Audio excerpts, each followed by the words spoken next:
So we want to start applying calculus to these parametric equations that we started talking about yesterday. So the first thing we'll talk about is how we take the derivative of a parametric curve. If we want to find dy dx, which is the derivative of y with respect to x, remember that's the instantaneous rate of change in the Cartesian coordinate plane.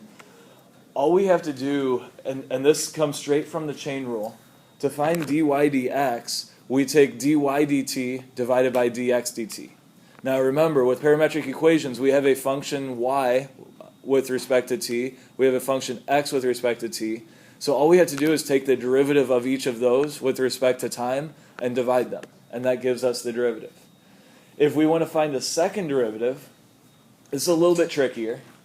If we want to find the second derivative of y with respect to x, which is going to give us the concavity of the curve, we take the first derivative, so this is going to be a little bit trickier to remember, but we take the first derivative of our function with respect to t. So whatever we got for dy dx here, that's what I put in for y prime here.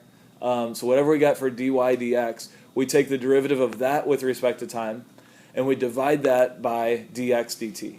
This also comes from the chain rule, but it's not as immediately obvious. I think once you see this and once you see how it works out, it's pretty obvious why it works. If you just look at that formula there, if we were to simplify that algebraically, these dt's would cancel and what would be left? dy dx, right? We can do the same thing here.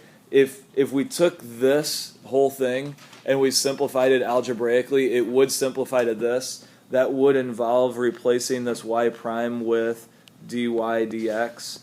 And if we do that, it would simplify to this right here, because we would have d squared y over dx, I don't even remember what I wrote here, dx dt here, and then over dx dt. It ends up working out the way we would need it to, but it's not as obvious.